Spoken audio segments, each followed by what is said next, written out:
ونحن على ذلك لمن الشاهدين والشاكرين والحمد لله رب العالمین۔ آئیے سب سے پہلے ہم اپنے آقا و مولا حضور تاجدار مدینہ صلی اللہ تعالیٰ علیہ وسلم کی بارگاہ میں درود و سلام کا خیریت پیش کریں۔ بڑے بابا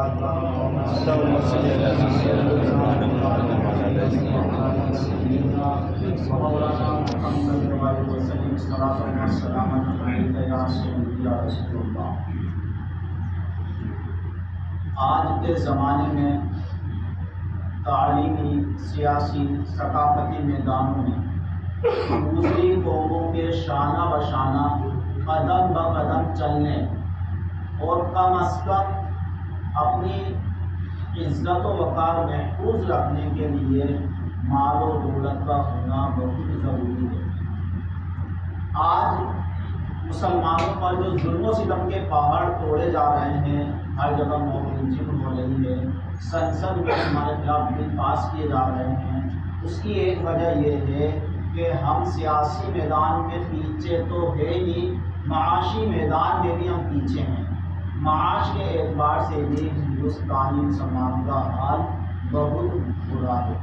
ہمیں چاہیے کہ ہم آگے بڑھیں، مال و دولت کمائیں۔ مال و دولت کمانا کوئی بری بات نہیں ہے۔ نبی کریم صلی اللہ تعالیٰ علیہ وسلم ارشاد فرماتے ہیں لا باس بالغنی لمن اتقی اللہ عز وجل، کہ جو شخص اللہ سے ڈرتا ہے اس کے لیے مالدار ہونے میں کوئی حرج نہیں ہے۔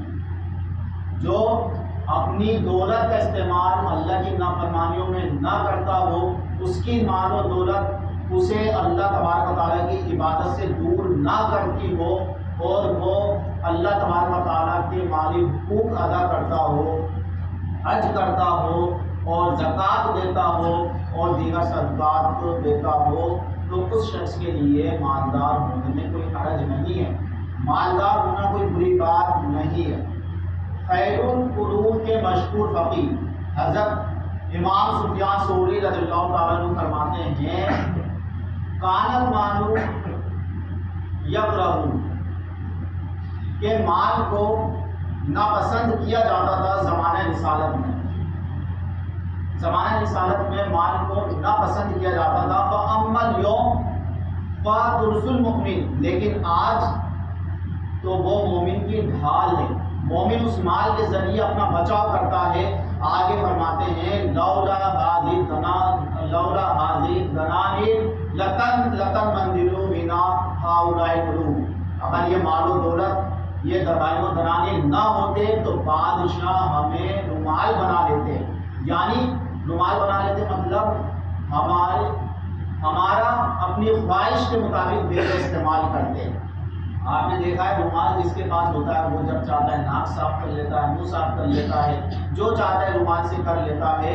تو حضرت سفیان ثوری فرماتے ہیں کہ اگر ہمارے پاس یہ مال و دولت نہ ہوتی تو بادشاہ ہمارا بیجا استعمال کرتے، حلال چیزوں کو حرام کرا دیتے اور حرام چیزوں کو حلال کرا دیتے، اور جو پیٹ کا مارا ہوا ہوتا ہے وہ ایسا کر دیتا ہے۔ پھر آگے فرمایا فمن کانا فی یدہ من ھذہ شیء فلیصلحہ، کہ جس کے پاس ان دراہم و دنانیر میں سے کچھ بھی ہو تو اسے چاہیے اس کی تجارت کر کے اسے بڑھائے۔ فإنہ زمان انہ احتاج کانا اول من یبذل دینہ، اس لیے کہ یہ ایسا زمانہ ہے کہ اگر انسان محتاج ہو جائے تو سب سے پہلے وہ اپنا دین بیچے گا۔ یہ کون کہہ رہا ہے؟ یہ حضرت امام سفیان ثوری کہہ رہے ہیں، جو نبی کریم صلی اللہ علیہ وسلم کے زمانے سے 100-200 سال بعد کے بزرگ ہیں۔ اس زمانے کا یہ حال ہے کہ اگر انسان محتاج ہو جائے تو سب سے پہلے اپنا دین بیچے گا۔ تو 1400 سال بعد کے زمانے کا عالم کیا ہوگا؟ اور آج ہم دیکھتے ہیں کہ جو پیٹ کا مارا ہوا ہوتا ہے، جو غریب ہوتا ہے، وہ کچھ بھی کرنے کے لیے تیار ہو جاتا ہے۔ وہ اس میں فرق نہیں کرتا کہ یہ حلال ہے یا حرام ہے، میرے پاس حلال کے ذریعے سے آ رہا ہے یا حرام کے ذریعے سے آ رہا ہے، وہ نہیں دیکھتا، وہ بس اپنی پیٹ کی بھوک بجھانے میں لگا ہوا رہتا ہے۔ اس لیے ہمیں چاہیے کہ مال کمائیں اور حلال طریقے سے کمائیں، تجارت کریں۔ اور یہ جو حدیث میں آیا ہے کہ غریب لوگ مالداروں سے سے آج ہمیں ہمارے پیچھے رہنے کی ایک وجہ یہ بھی ہے کہ ہمیں یہ حدیث سنائی جاتی ہے کہ غریب لوگ مالدار سے 500 سال پہلے جنت میں جائیں گے. تو کون غریب جائیں گے؟ وہ غریب جائے گا جو نعمت ملنے پر شکر ادا کرے اور مصیبت و آلام میں صبر کرے، اللہ تبارک و تعالیٰ کی عبادت کرے، کسی کو تکلیف نہ پہنچائے، شکوہ شکایت نہ کرے، اس غریب کے لیے ہے.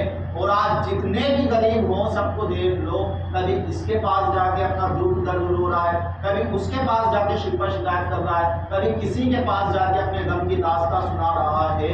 تو ایسے لوگوں کے لیے اس حدیث میں بشارت نہیں ہے.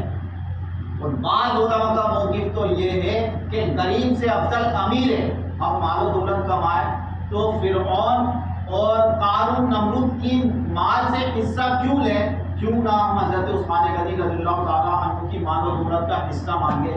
کیوں نہ حضرت عبد الرحمن بن عوف رضی اللہ تعالیٰ عنہ کے مال و دولت کا حصہ مانگے تاکہ ہم بھی نیک بنے؟ حدیث کا مفہوم ہے کہ ایک مرتبہ غریب لوگ نبی کریم صلی اللہ علیہ وسلم کی بارگاہ میں حاضر ہوئے اور عرض کیا رسول اللہ صلی اللہ علیہ وسلم، یہ مالدار لوگ ہم سے سبقت لے گئے، ہم سے آگے بڑھ گئے اللہ کی عبادت میں، کیونکہ ان کے پاس پیسہ ہے، وہ جب چاہتے ہیں حج کر لیتے ہیں، جب چاہتے ہیں عمرہ کر لیتے ہیں، زکوٰۃ دیتے ہیں، صدقات دیتے ہیں، غریبوں کی مدد کرتے ہیں، تو وہ تو ہم سے سبقت لے گئے ثواب میں. تو نبی کریم صلی اللہ علیہ وسلم نے ارشاد فرمایا کہ میں تمہیں ایسا برد نہ بتاؤں کہ تم ان سے آگے بڑھ جاؤ. فرض کہ یا رسول اللہ صلی اللہ علیہ وسلم ضرور بتائیے. تو نبی کریم صلی اللہ علیہ وسلم نے فرمایا کہ ہر نماز کے بعد 33 مرتبہ سبحان اللہ، 33 مرتبہ الحمدللہ اور 33 مرتبہ اللہ اکبر پڑھا کریں، یعنی سنتوں کے بعد. تو غریب لوگ ایسا کرنے لگے اور یہ بات مالدار صحابہ کرام کو بھی پتہ لگ گئی تو وہ بھی پڑھنے لگے. پھر غریب لوگ دوبارہ نبی کریم صلی اللہ علیہ وسلم کی بارگاہ میں حاضر ہو رکھ کے یا رسول اللہ صلی اللہ علیہ وسلم، مالدار تو یہ ورد بھی کرنے لگے، وہ تو ہم سے آگے بڑھ گئے. تو نبی کریم صلی اللہ علیہ وسلم نے فرمایا ذالک فضل اللہ یؤتیہ من یشاء، یہ اللہ کا فضل ہے، جسے چاہتا ہے عطا فرماتا ہے. تو پتہ چلا کہ مالدار جو اللہ کی عبادت کرے، اپنے مال میں اللہ کا حق ادا کرے، اللہ کی نافرمانی نہ کرے، وہ غریب سے افضل ہے. یہ بعض علماء کرام نے فرمایا کہ وہ غریب سے افضل ہے. تو مالداری میں کوئی برائی نہیں ہے، بلکہ مالدار بننے سے بہت سی برائیاں دور ہو جاتی ہیں. آج ہندوستانی مسلمان ہندوستان میں بوجھ بنا ہوا ہے. یاد رکھیں جو بوجھ بن کر رہتا ہے اسے سر سے اتار دیا جاتا ہے، وہ جو ضرورت بن کے رہتا ہے اسے سر پر بٹھایا جاتا ہے. آج ہم معاش میں بھی پیچھے، سیاست میں بھی پیچھے، ہم بوجھ بنے ہوئے ہیں، ہمارا کوئی کردار نہیں ہے. تو جس کو دیکھو وہی ہمارے خلاف بل پاس کر رہا ہے، کوئی ہماری موب لنچی کر رہا ہے، کوئی بستی کی بستی جلا دے رہا ہے. یہ کیوں ہو رہا ہے؟ کیونکہ نہ ہم تعلیم کے میدان میں آگے ہیں، نہ سیاست کے میدان میں آگے ہیں اور نہ معاش کے میدان میں آگے ہیں. اس لیے ہندوستان مسلمانوں پر ظلم ہو رہا ہے. لیکن آج کے دور میں اپنی تجارت کو ترقی دینے کے لیے، آگے بڑھانے کے لیے انکم ٹیکس کی ناگزیر دشواری سامنے آتی ہے.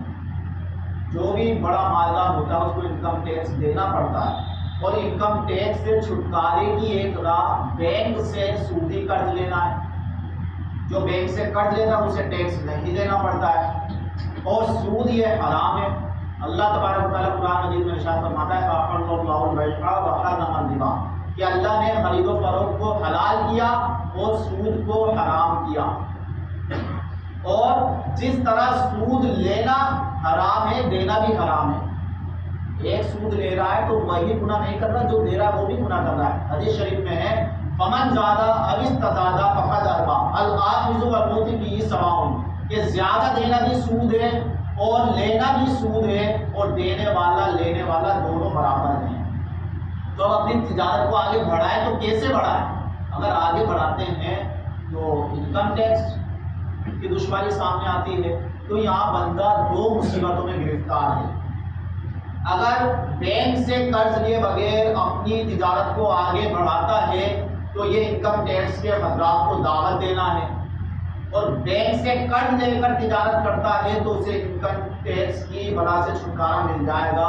اور فقہ کا مشہور قاعدہ کلیہ ہے من ابتلا ببلیتین فلیختر احونہما، کہ جو شخص دو مصیبتوں میں گرفتار ہو جائے تو اسے چاہیے کہ ہلکی والی مصیبت کو اختیار کر لے. لہذا انکم ٹیکس کے نقصان اور اس کی بربادی سے اپنے مال کو بچانے کے لیے بینک سے سودی قرض لینے کی اجازت ہے، کیونکہ یہ اپنے مال کو ہلاک ہونے سے بچانا ہے. اس لیے کہ بینک سے قرض لے کر انٹرسٹ دینا بھی ہمارے حق میں نقصان ہے، اور اپنی دولت کا بیش بہا حصہ انکم ٹیکس کی ادائیگی میں صرف کرنا یہ بھی ہمارے حق میں نقصان ہے. اور انکم ٹیکس کا نقصان یہ بینک کو انٹرسٹ دینے کے نقصان سے زیادہ ہے. تو لہذا بڑے نقصان سے بچنے کے لیے ہلکے نقصان کو اپنانے کی اجازت ہوگی. فقہ کا قاعدہ ہے لو کان احدہما اعظم ضررا یزال بالاخر، کہ جب دو نقصان ہو، ایک سخت اور ایک ہلکا، تو ہلکے والے نقصان کو اپنا کر بڑے نقصان کو دور کریں. لیکن اگر کوئی شخص اپنی کوتاہی کی وجہ سے قرض کی ادائیگی میں اتنی تاخیر کرتا ہے کہ اس کے ذمے قرض کی رقم بڑھتے بڑھتے انکم ٹیکس کی رقم سے زیادہ ہو جائے، مثلا اگر وہ انکم ٹیکس دیتا تو 5 لاکھ لگتا، اور اس نے بینک سے قرض لیا اور اسے انٹرسٹ دینا ہے 2 لاکھ، تو وہ انٹرسٹ لے لے 5 لاکھ، اس کے 3 لاکھ بچ جائیں گے. لیکن اس نے اتنی کوتاہی کری بینک کو چکانے میں کہ پینلٹی پہ پینلٹی لگتی گئی، وہ 5 لاکھ سے بڑھ گئے. تو اب یہ ناجائز ہے، گناہ ہے، حرام ہے کہ اس نے ہلکے والے نقصان کو چھوڑ کر سخت والے نقصان کو اپنا لیا.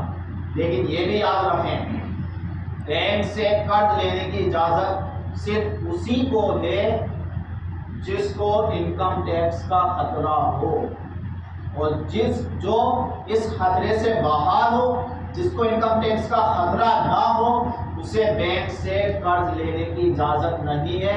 حدیث شریف میں ہے ان اللہ کرہ لکم قیل وقال وکثرۃ السؤال واضاعۃ المال، کہ اللہ تبارک و تعالیٰ اے مسلمانوں تمہارے لیے ناپسند فرماتا ہے فضول بہت زیادہ سوال کرنا، مانگنا اور اپنے مال کو ضائع کرنا. تو بینک سے قرض لینا اور پھر اس کو انٹرسٹ دینا، یہ اپنے مال کو ضائع کرنا ہے، ہلاک کرنا ہے.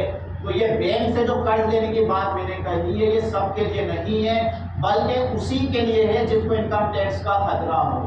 جس کو انکم ٹیکس کا خطرہ نہ ہو تو وہ تجارت کے لیے بینک سے قرض نہیں لے سکتا.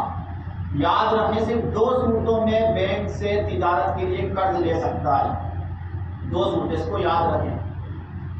پہلی صورت میں نے بتا دی کہ اس کو انکم ٹیکس کا خطرہ ہے کہ اگر میں بینک سے قرض نہیں لیتا ہوں تو مجھے 10 لاکھ انکم ٹیکس دینا پڑتا ہے، اور انٹرسٹ کے طور پر میرا 5 لاکھ جائے گا تو 5 لاکھ بچ رہا ہے. تو اس صورت میں وہ بینک سے سودی قرض لے سکتا ہے.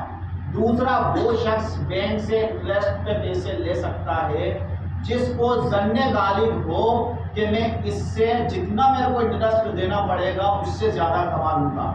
ظن غالب کا مطلب یہ ہے کہ اس کے دل میں یہ وہم و خیال بھی نہ آئے کہ میرے کو نقصان ہو جائے گا، اسے پکا یقین ہو، ظن غالب ہو کہ میں کما لوں گا. مان لو 5 لاکھ بینک سے انٹرسٹ دیا، اب اسے اس پہ 2 لاکھ قرض دینا ہے، وہ انٹرسٹ دینا ہے، 7 لاکھ ہو گئے. لیکن اسے معلوم ہے کہ میں اس 5 لاکھ سے 10 لاکھ کما لوں گا، تو دینا 2 لاکھ انٹرسٹ اور 3 لاکھ وہ کما رہا ہے. تو ایسے کے لیے بھی تجارت کے لیے لون لینا یہ کیا جائز ہے صرف 2 صورتوں میں. اور اس کے علاوہ کسی کو تجارت کے لیے لون لینا، انٹرسٹ پہ پیسے لینا یہ جائز نہیں ہے، کسی کو جائز نہیں ہے سوائے محتاج کے. اور محتاج کون ہے؟ اعلیٰ حضرت مجدد دین و ملت امام احمد رضا خان محدث بریلوی رضی اللہ تعالیٰ عنہ فرماتے ہیں کہ محتاج کو سود پر پیسے لینا جائز ہے، اور محتاج وہ ہے جو ضرورت، جو واقعی حقیقی ضرورت قابل قبول شرع رکھتا ہو، یعنی ایسی ضرورت رکھتا ہو جسے شریعت ضرورت مانتی ہو. یہ نہیں جو ہم میں رائج ہے کہ بیٹے کی شادی کرنا چاہے، 10 لاکھ روپیہ پاس میں موجود ہے، 20 لاکھ روپیہ خرچ کرنے کا من چاہا، 10 لاکھ روپے سود پر نکلوا لیے، یہ ناجائز و حرام ہے. رہنے کو مکان موجود ہے، دل پکے مکان کا ہوا، 5 لاکھ روپے بینک سے نکلوا اور پکا مکان بنا دیا، یہ حرام ہے۔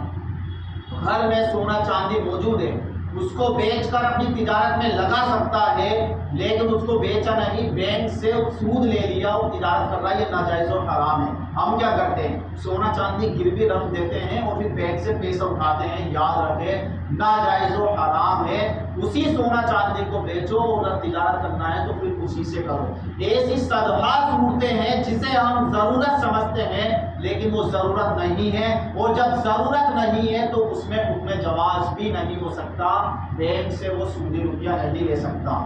اور آج ہمارا حال یہ ہے، مسلمانوں کا حال یہ ہے، یہ تو بینک سے لینے کی بات ہے کہ بینک کو ہمیں دینا ہے تو ناجائز اور حرام ہے، لیکن مسلمانوں کا حال یہ ہے کہ اگر دوسرے مسلمان کو پیسے دے رہا ہے تو سود پہ دے رہا ہے۔ سود کتنا بڑا گناہ ہے، سنیں حدیث شریف میں، سود پر ہم پیسے دے رہے ہیں اپنے مسلمان بھائی کو، یہاں پر تو دینے والا بھی گناہ گار ہے، تو لینے والا کتنا بڑا گناہ گار ہوگا، اور ہم تو دیتے ہیں اور سود کا پیسہ لیتے ہیں۔ اور یاد رکھیں سود کا پیسہ بھلے ہی ہمیں لگے بڑھ رہا ہے، بڑھتا نہیں ہے۔ اللہ تبارک و تعالیٰ قرآن مجید میں ارشاد فرماتا ہے کہ اللہ تعالیٰ سود کو مٹاتا ہے، تو اگر ہمارا قرآن پر ایمان ہے تو سود کا پیسہ مٹے گا ہی، بڑھے گا نہیں۔ اور حدیث شریف میں نبی کریم صلی اللہ علیہ وسلم نے ارشاد فرمایا من اکل درہما من ربا فہو مثل ثلاثۃ وثلاثین زنیہ ومن نبت لحمہ من الصوم فالنار اولی بہ، کہ جس نے سود کا 1 درہم کھایا، 1 درہم جس نے سود کا کھایا تو وہ 33 مرتبہ زنا کرنے کے برابر ہے، اور جس کا گوشت حرام کے مال سے بڑھے تو وہ جہنم کی آگ کا زیادہ مستحق ہے۔ اور دوسری حدیث شریف میں لدرہم یصیبہ من الرجل لدرہم یصیبہ الرجل من الربا اعظم عند اللہ من ثلاثۃ وثلاثین زنیہ یزنیہا فی الاسلام، کہ سود کا 1 درہم جسے آدمی سود سے حاصل کرے اللہ کے نزدیک 33 مرتبہ زنا کرنے سے زیادہ، ایسے زنا کرنے سے زیادہ سختر ہے جو اس نے اسلام کی حالت میں کیے ہو۔ یعنی ایک مسلمان 33 مرتبہ زنا کرے تو بھی اتنا بڑا گناہ نہیں ہے جتنا بڑا گناہ سود کا 1 پیسہ آنا ہے۔ اور آگے ہے درہم و ربا یاکلہ الرجل وہو یعلم اشد عند اللہ من 36 زنیہ، کہ سود کا 1 درہم کھانا، جسے آدمی جانتا ہے کہ یہ سود کا پیسہ ہے اس کے بعد کھاتا ہے، تو یہ اللہ تبارک و تعالیٰ کے نزدیک 36 مرتبہ زنا کرنے سے بدتر ہے۔ اس حدیث میں 36 مرتبہ، اس میں 33 مرتبہ۔ اب اس سے بھی زیادہ سنیں الربا سبعون حوبا ایسر کالذی ینبعهما، کہ سود کے 70 گناہ ہیں، اس میں سے سب سے کمتر گناہ یہ ہے کہ آدمی اپنی ماں سے نکاح کرے، ماں سے نکاح کرے، یہ کتنا بڑا گناہ ہے۔ 70 گناہ، وہ سب سے کم تر گناہ تو یہ کہ ماں سے نکاح کرے، تو جو 69 گناہ وہ کتنے بڑے ہوں گے۔ اور پھر ایک حدیث میں ان ابواب الربا 72 ادناہا کالذی یاتی حکمہ فی الاسلام، کہ بے شک سود کے 70 دروازے، یعنی سود کے 72 دروازے، اس میں 70 اس میں 72، سود کے 72 دروازے، یعنی سود 72 گناہ ہے۔ اور سب سے کم تر گناہ یہ ہے کہ آدمی اپنی ماں سے زنا کرے۔ زنا کرنا یہ گناہ کبیرہ ہے۔ زنا کرنا کیا ہے؟ گناہ کبیرہ، بہت بڑا گناہ۔ اور ماں کے ساتھ کرنا یہ تو اور بڑا گناہ کبیرہ، اس کے باوجود فرما رہے ہیں کہ یہ تو سب سے ہلکا گناہ ہے سود کا۔ اتنے بڑے گناہ کو یہ کہہ رہے ہیں کہ یہ تو سب سے ہلکا گناہ ہے، تو جو باقی 71 درجے کا گناہ ہے وہ کتنا سخت ہوگا۔ تو اے مسلمانوں، اپنے بھائیوں کو سود پر پیسہ نہ دیا کرو۔ اور پھر اعلیٰ حضرت مجدد دین و ملت امام احمد رضا خان محدث بریلوی رضی اللہ تعالیٰ عنہ فرماتے ہیں کہ جو سود کا 1 پیسہ لینا چاہے، سود کا 1 پیسہ لینا چاہے، اگر وہ نبی کریم صلی اللہ تعالیٰ علیہ وسلم کے ارشاد کو سچ مانتا ہے تو پہلے اپنے گریبان میں منہ ڈال کر سوچ لے کہ اس 1 پیسے کا نہ ملنا قبول ہے یا اپنی ماں سے 70 مرتبہ زنا کرنا قبول ہے۔ جو مانتا ہے کہ نبی کریم صلی اللہ تعالیٰ علیہ وسلم کا ارشاد مبارک حق ہے جو ہمارے نبی نے فرما دیا حق ہے اور بالکل حق ہے، پہاڑ اپنی جگہ سے کٹ سکتا ہے، فرمانے نبی نہیں بدل سکتا۔ تو جب فرما دیا کہ وہ حق ہے تو اعلیٰ حضرت فرماتا اپنے گریبان میں منہ ڈالے اور سوچے کہ اسے پیسے کا نہ ملنا قبول ہے یا اپنی ماں سے 70 مرتبہ زنا کرنا اسے قبول ہے۔ تو یاد رکھیں سود پر پیسہ نہ دے۔ میں ایک حیلہ بتا دیتا ہوں آپ لوگوں کو۔ پہلی بات تو یہ یاد رکھیں بینک کو زیادہ دینا سود ہے۔ بینک کو اگر شرعی ضرورت نہیں ہے، اور میں نے بتا دیا شرعی ضرورت کیا ہے۔ شرعی ضرورت یہ ہے کہ اس ضرورت کے بغیر اس کی زندگی نہ گزرے، اس کی زندگی کا گزرنا دشوار ہو جائے، یہ شرعی ضرورت ہے، اور نہ اسے بے سود کے کہیں سے پیسہ مل سکتا ہو۔ اب میرے کو شرعی ضرورت تو ہے، میری زندگی نہیں گزر سکتی، لیکن مجھے بغیر سود کے پیسہ مل سکتا ہے۔ میرے دوست ہیں، احباب ہیں، رشتے دار ہیں، اگر میں ان سے مانگنے جاؤں تو وہ دے دیں گے، لیکن میں نہیں جاتا، میں بینک سے لون اٹھاتا ہوں، یہ گناہ ہے۔ کیوں؟ کیونکہ مجھے بغیر سود کا پیسہ مل سکتا ہے۔ ہاں میں اپنے تمام رشتے دار سے مانگ لوں لیکن وہ نہ دے، اب ضرورت بھی ایسی کہ میری زندگی نہیں گزر سکتی اور بغیر سود کے مجھے پیسہ مل بھی نہیں رہا، تو یہ ضرورت ہے، اب لون لے سکتا ہے۔ تو بغیر ضرورت کے بینک کو زیادہ پیسے دینا سود ہے، لیکن ہندوستان میں جو بینک مسلمانوں کو زیادہ پیسے دیتا ہے وہ سود نہیں ہے، یہ بات یاد رکھیں۔ ہم بینک کو زیادہ پیسے دیں وہ تو کیا ہے؟ سود ہے، بغیر ضرورت کے۔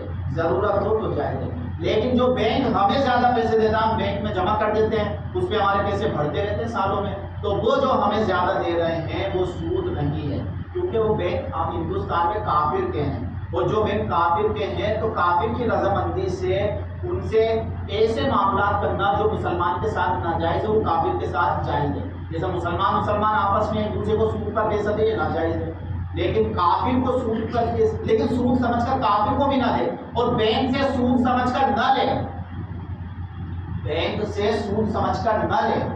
سمجھ میں آ رہی بات؟ اس کے لیے وہ پیسہ حلال تو ہے، لیکن یہ نہ سمجھے یہ پیسہ سود کا ہے، بلکہ اس کو مال مباح سمجھے، یعنی شریعت میں سے حلال کیا ہے، جائز ہے، یہ سمجھے۔